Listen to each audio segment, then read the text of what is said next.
Hey Stampy friends, welcome to the Joy Stamp with Rachel. I'm Rachel Kuhn and this is week 3 of the Coast to Coast Christmas card series with myself, Rachel. And I have 5 other friends who've helped design these amazing cards. We come from all over North America, and if you haven't met any of them, be sure to check my blog, and I have some more details about each of those stampers and where they're from.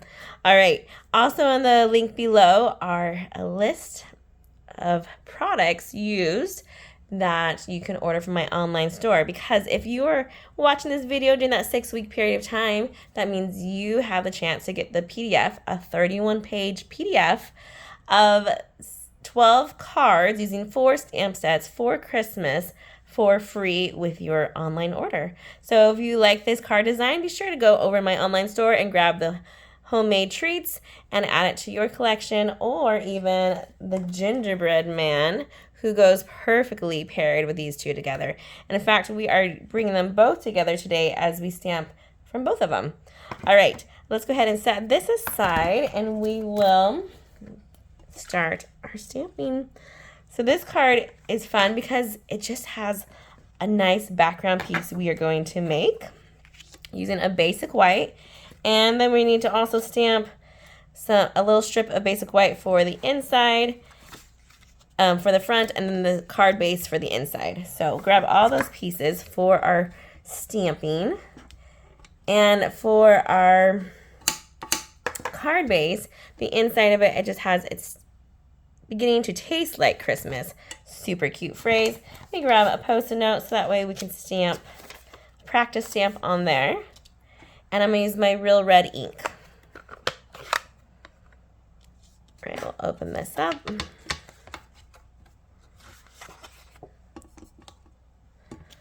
Create some space, huh? Okay.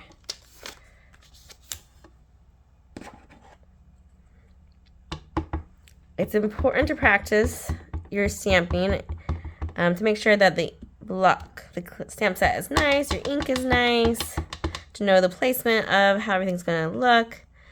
Put that right here, top center. Cute. Set that one aside. We're done with that one.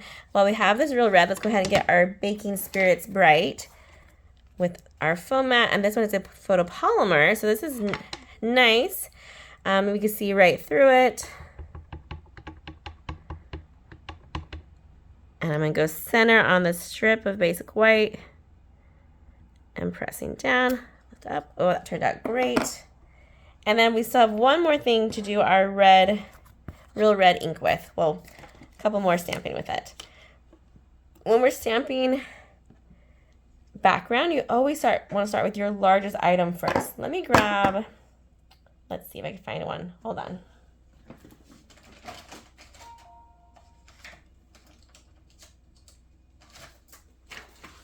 I usually like to have a piece of printer paper underneath, so that way I don't get any ink transfer when I'm stamping background stamping. So this is an easy way. Or if you have grid sheet or something like that, something that you don't care about getting all messed up, then by all means grab that.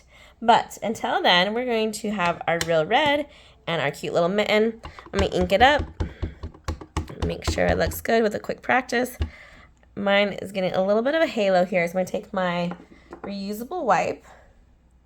I'm just going to wipe it down around that edge. And then I'm going to be a little bit more careful when I'm inking it up this time. And usually you get that from pressing too hard or rocking. See, nicer that time. All right, big items first. So Real Red mitten, we'll press down right there. Oh, I got a little halo on the bottom. I didn't get cleaned. That's okay. Then we'll go over here to this corner and put a little mitten. Cute. And up to the top, we'll make another little mitten, just all coming at different angles. I could have turned it one more way, but I like that that pattern we've created. All right, then we'll go on to our next big item, which is this really crazy looking, I'm gonna keep this red ink out though, because we'll have some candy canes here in just a minute. The crumb cake has this super cute piece here that looks like you've cut out the dough. So I just love this image so much. I just re-inked this crumb cake, so let's see how juicy it is, if I need to do any type of adjusting. Looks pretty good. It will dry differently, so if I stamp it like that right now, it should be fine. And then just find all those little spots. You turn it to any way that you want to fit into the grooves of what you've already stamped. So I'll put that one there. Get that guy and get our cute little gingerbread guy up here in this corner too. Cute. Cute little dough images. Next, grab our rolling pin. Ink that one up. Do a quick practice. Looking pretty good. I'm going to put a little corner of it there. And another one down below. Excuse me, I'm going to sneeze.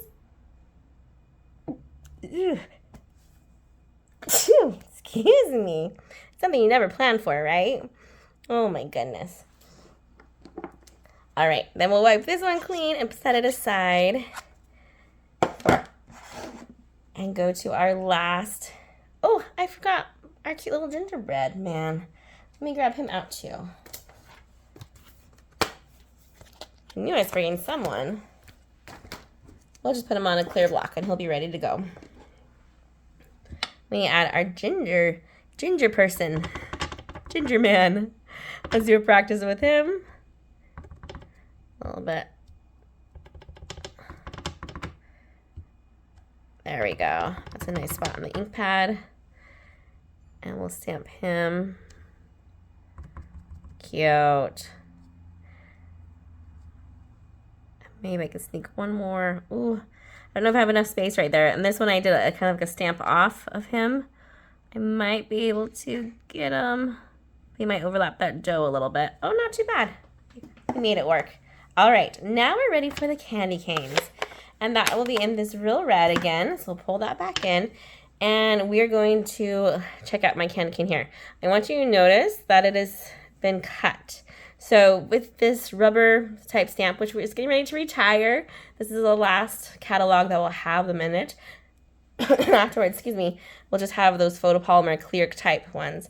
But until then, it's sometimes tricky to stamp these perfect images into what it needs to be. So what I like to do is just give it a nice little trim.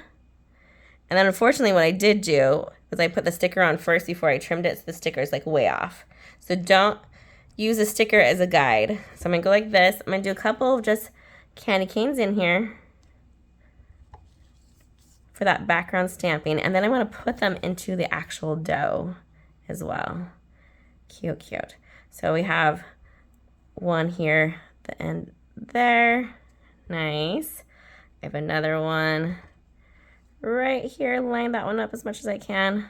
Cute. And it's okay if it's not perfect. Nobody's going to be judging you. All right. Super cute background. Let me remove that paper underneath it so you can see it clear. Adorable. Look how fun that is. And there's so many fun possibilities with this. You could add more or less. You can add these little cute sprinkles even. Look at those sprinkles right there. A little hat. So many fun things with this homemade treats stamp set. Now we just need to assemble. All right. We're going to take this and our real red mat and put them together. Using my Stampin' Still Plus, a little bit in each corner. And in the center. And then since this one has no forgiveness, not like liquid glue, you gotta make sure you place it down right the first time. So I'm using my fingers as a stopping point and as a guide before I press it down. Cute, cute. Flip that over, put some dimensionals on the back. So it's ready to go when we are. And then we're going to grab some of this Designer Series paper that I've cut. And I was debating, let's take a look, see what this looks like. I love that little pop of green, but then that crumb cake totally makes sense to me, right? But look at that. Oh, I can't decide. We'll go rogue. We're going to change this one up. Add some green to it. Otherwise, this is beautiful crumb cake on one side or more of a leaf in white holly on the other side. We're going to change it up for the sake of fun. Now just to show you the different ways or different options you have when you are stamping with designer series paper, or when you're making a card with designer series paper. Oop, and I shimmied that, so let me just lay that on one more time.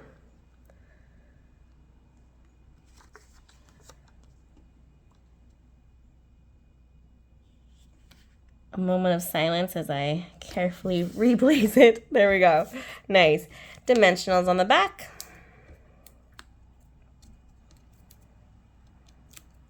My hands are sticky now from that liquid glue. And we'll center it top to bottom. Grab your baking spirits bright. I love the play on words there. Do a quick little trim on each end. You can either flag or cut at angles. I'm all about the angles. A little bit more forgiving and easier to do. A little bit of liquid glue on the back.